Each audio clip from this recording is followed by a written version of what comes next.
headlights. And that hay field cut. Just take off of whatever RPMs. Right. And it's cut. Got yourself a Star Trek console over there.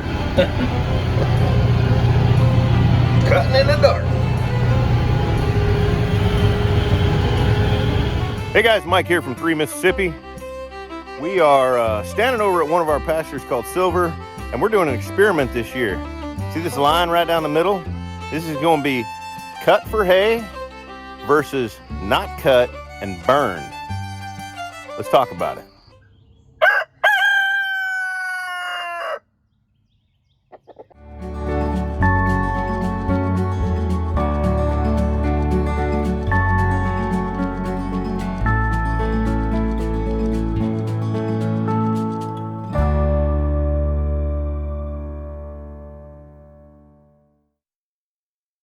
Guys, we are out here on Silver Pasture. We are doing a little bit of an experiment with our neighbor Ross. He's actually baling half the hay for us right now, and we're seeing if we can pick it up with Kenny, our little Kubota tractor. He's gonna burn half the field and half the field he's haying. There's Frankie the Impaler. We got our hay hook stabber thing on the front there. And they're putting the row builder on the back of the tiller, I think, to help with the weight of the bales that they're going to try to spear. Oh, great.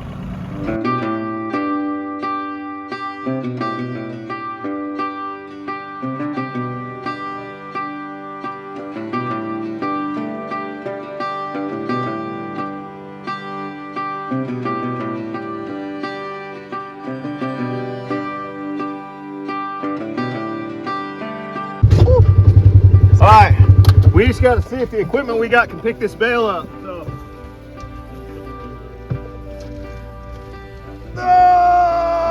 no, man, it's too big.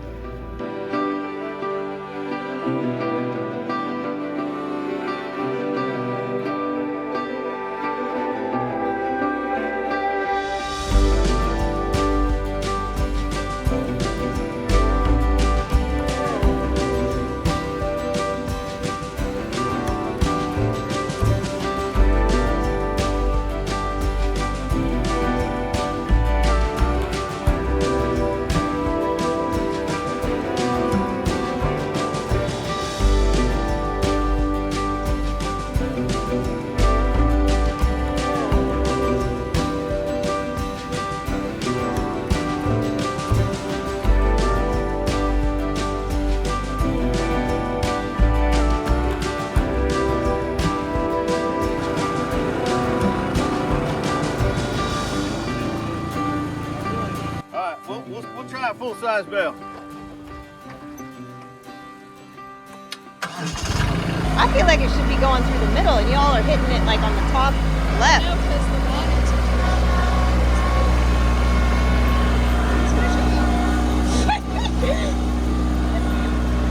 I'm better off picking that up with the forks.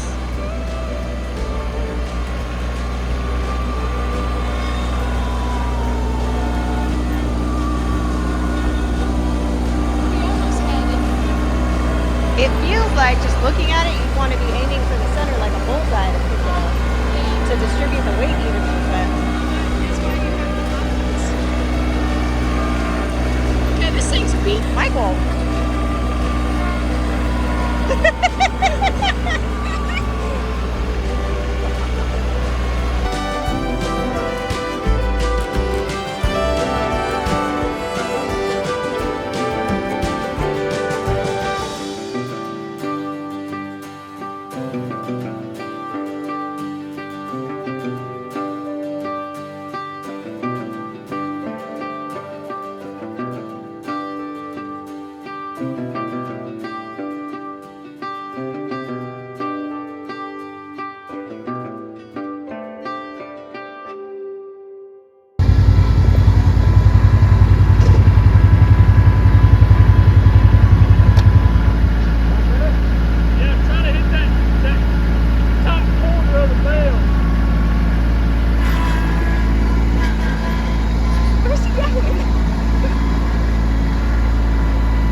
America. Here's where we at. Yeah, y'all can't pick this one up, but you struggle. So this is a full-size bale that he would normally make with his equipment. That bale down there that he made, this had no problem with the weight, but the doggone bale was so light that we couldn't stab it. So we're gonna practice hitting the right spot at enough speed. We either can or we can't pick them up that size. Either way, we got pallet forks. So we can pick them up with pallet forks if we have to. It's small. Yeah. Well, This one right here is now a deer blind. It's about the right distance too. Yeah, you don't have to take it far. well, here's one thing. Maybe we just have to like you know, you have to hit the bale faster to like actually get in it, but then you like go slower maybe. Well, you figure out whatever you need to figure out. Just make sure you're That's wearing your just my idea, seatbelt 'cause- while you're figuring it out. Well, no, that's just my idea because when you hit it The fast, it tractor's just. so jerky. I know. Mine's not iron. I ain't never had one of them jerky. Yeah. It's I all don't your know how to tractor's fault. operate Hear that? So you want a smaller bale. That's all we need to know. The big one ain't gonna work. I think I had it on 50. What's the use in trying to write another song when I've got 100 others that are only half done? They've been stripped for parts and left to rust somewhere in the junkyards of my mind. I don't recommend you look for them. You never know what you might find. What's the use in trying to explain who I am? I am just a combination of every book I've ever read, every skyline I've looked upon, and every tune I've ever heard. Every alleyway I've stumbled down, and every girl I've ever loved.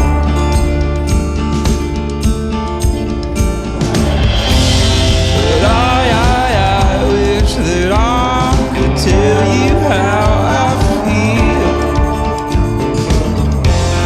And I wish that I could lay it all out. I wish that I could open up my heart to you. So this pasture I'm standing in right now is a long, skinny pasture, probably about 8 or 10 acres. I've never actually measured it, but we call it silver. And it's kind of separated from the rest of our property by this creek over here. And that's a big ditch, by the way. It's, I don't know, 30 feet wide, 25 feet wide, and a good 15 feet deep. And then on the other side of this pasture over here, there's another ditch. And they run together back there. The smaller ditch runs into the bigger ditch back there. So this pasture is isolated, and it's what some people here would call kind of a bottomland between ditches, and it's super flat. And we are just not using it right now. We had it cut last year for hay, and then we decided not to cut it because we got into the whole regenerative farming concept, and spoke to one of our neighbors who is very much into regenerative farming, and he said, let's do an experiment. Say hi to Frankie. Hi, Frankie. Frankie is stacking hay bales right now. I thought you were waving me down. Oh, but no. I couldn't see. No, I was just You're doing, waving this around. I'm doing all You're this. doing all this. You thought I was calling you? I thought you were waving me down. Oh, well, That's the only reason I came over there's here. hay bales over here, so that's Yeah, fine. Just grab one of these and go back. And get on about your way. There she goes. Got her a bale. Headed down to the other end. Way down there. So anyway, as I was saying, this pasture, we did not cut it this year for hay. We did go ahead and bush hog it a couple of times, and we just cut it and let it lay, okay?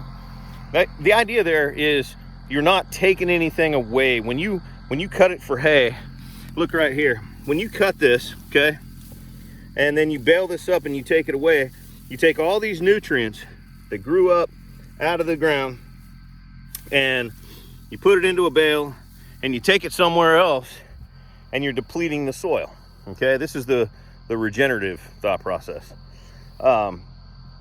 So instead what they like to do is they like to strip graze, mob graze, intensive grazing. There's a lot of different versions of it, and really try to do minimal hay.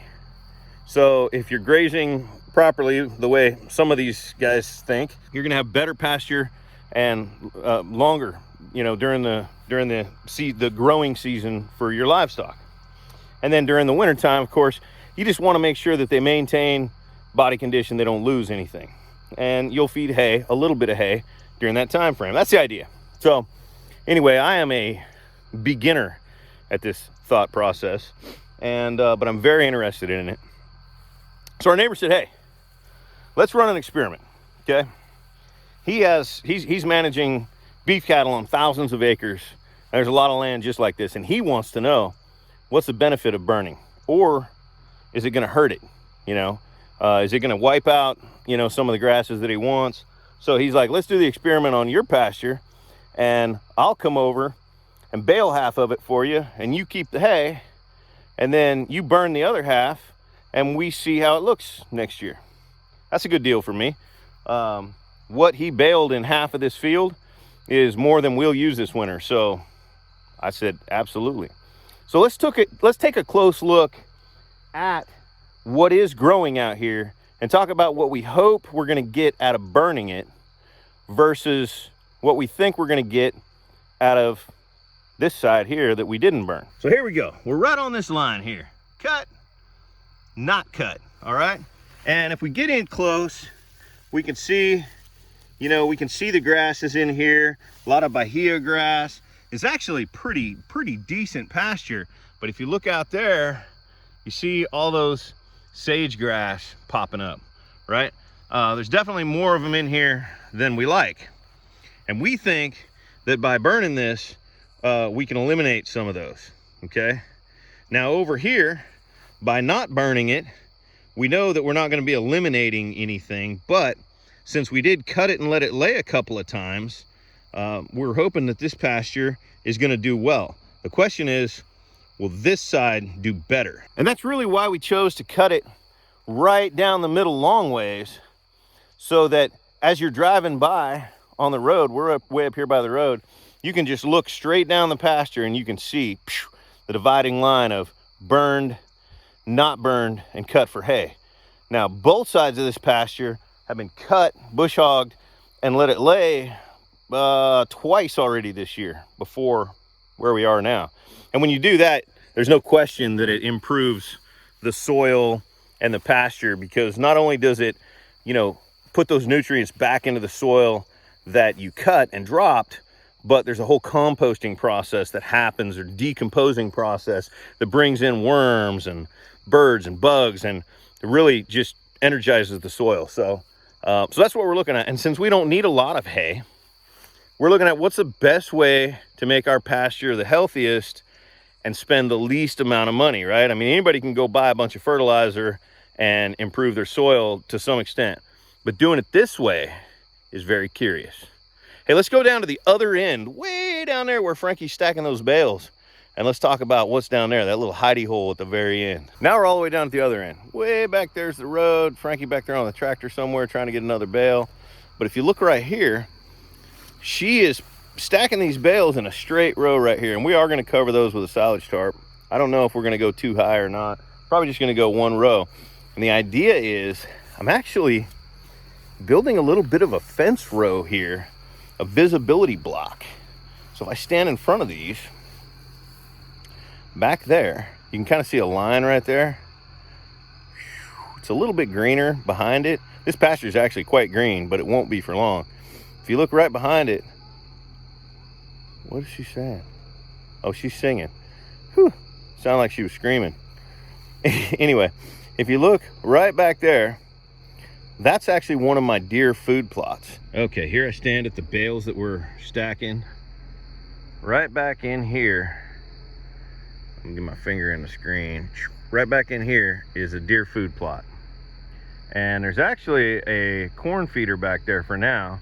I'm trying to pull some in early just to see what's around. So what I'm hoping to accomplish by putting this row right here is actually creating a little bit of a fence row, so that from standing or driving at the road there, you can't see what's in that deer plot, right? That's going to actually make the deer feel a little bit more comfortable and be more likely to, you know, hang out in that spot. And hopefully it's going to cut down on somebody accidentally killing a deer off of my land. So that's what we're doing right now. There she goes, tractor queen, stacking it up.